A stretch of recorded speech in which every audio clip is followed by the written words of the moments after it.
Ahojte, tu je Luigi a toto je tutoriál, ako skriptovať v Roblox Studio pre začiatočníkov, tretia časť. V tejto časti si povieme niečo o properties. Ja som o properties už rozprával ako narábať v Roblox Studio, takže tam to bolo vysvetlené. Čiže keď ste to nevideli, choďte sa pozrieť. Ale teraz sa na to pôjdeme podrobnejšie pozrieť a naučíme sa aj meniť tie properties v skripte.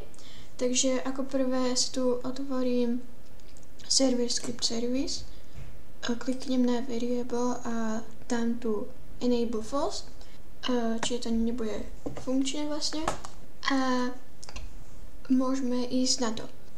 Ako prvé si tu vytvorím blok, môžete ho vidieť, tu mám blok a toto už sú všetky tie properties. Properties rozlišujeme tiež na data types, lebo properties sú data a data types existujú string, čo je vlastne nejaký nápis ako napríklad materiál, tak tu môžeme vidieť, že to je nejaký text. Int, čo je číslo, čiže napríklad transparency, tak tu mám číslo a boolean, čo je true alebo false, napríklad cast shadow. Toto sú všetko properties, tak my si môžeme ísť vytvoriť nový skript, ktorý pomenujeme properties. Toto môžeme zmazať a čo teraz ja chcem je zmeniť tomuto našemu bloku materiál. Ako prvé si ho anchornem, tak mám ho a ideme mu zmeniť materiál. Takže najprv si musím tento náš blok zadefinovať, môžem si ho pomenovať aj properties part. A najprv si ho musím zadefinovať. A to sa robí tak, že tu dám game. Game je vlastne celá hra, to je toto všetko. To je ten celý explorer. A teraz dám bodku, čo značí, že niečo hĺbšie ideme. A môžete vidieť, že my tu properties part máme vo workspace, takže si tu dám workspace. Tak. Ináč, keby niekto nevedel, nemusíte písať takto celý workspace, lebo je to dlhé, ale môžete len si tu dať nejaké začiatočné písmená a potom tu máte už zvolené nejaké veci a môžete sa tým pohybovať šípkami alebo myšou a potom vlastne jedine čo dáte je enter a máte tu. Takže teraz mám workspace a teraz už chcem ísť ďalej do properties part. Takže si tu dám takto properties part. Vlastne to je všetko ako keby, že properties part je vo workspace a workspace je v hre.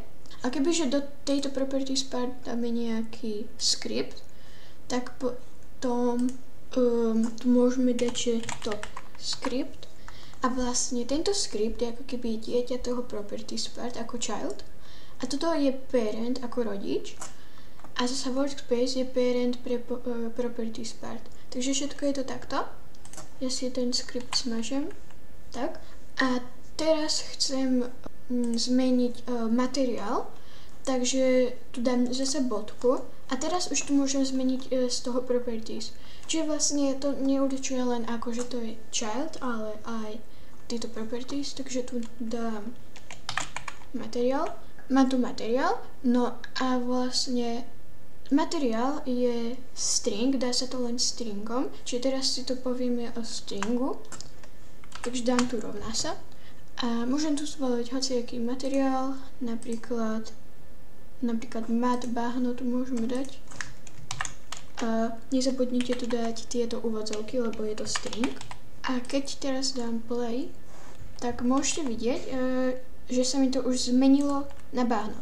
Takto by sme to mohli pokračovať aj s ostatnými vecami, napríklad tu dám transparency, čo je neviditeľnosť, sa rovná 0,5, ale keď chceme robiť s týmto našim blokom aj viac vecí, tak sa oplatí tu urobiť premenu pre náš blok. Premena sa dá urobiť aj pre náš blok, čiže toto celé zmažem a dám si tu local. Kto nevie robiť premeny, tak sa poďte pozrieť na minulé video. Tam sa to dozviete.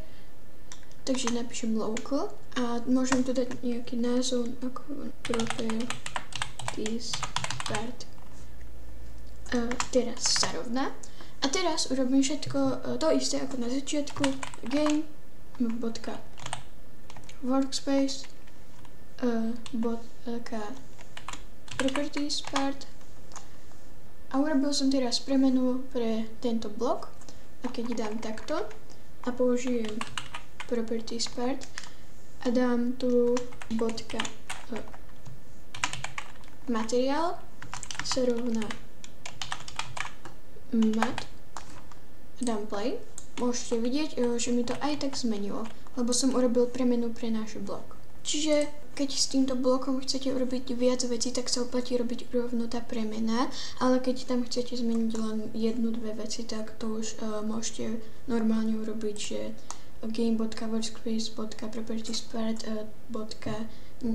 niečo, čo chcete zmeniť properties, ale lepšie je to urobiť asi s premenými, takže môžeme tu rovno dať aj nejaké inči, teraz int, môžeme tu dať transparency, čiže propertiespart.transparency sa rovná napríklad 0,5. Teraz môžete vidieť, že je to trochu neviditeľnejšie, také priehľadné.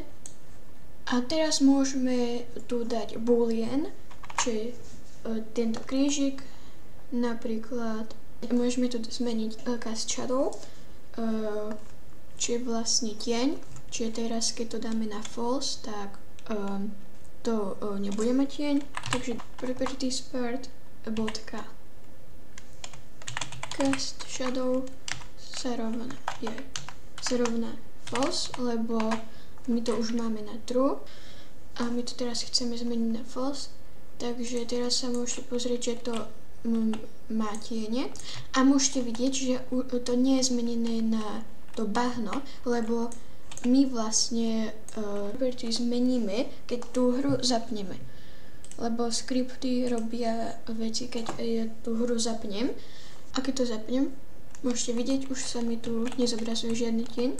To bol boolean. A ešte si tu ukážeme jednu vec, čo súvisí so stringom, ale je to také ťažšie. A to, že tomuto nášmu bloku zmeníme farbu. Môžete vidieť, že je farba medium stone grey a ja chcem napríklad lime green, takže si zapamätám názov a dám tu properties part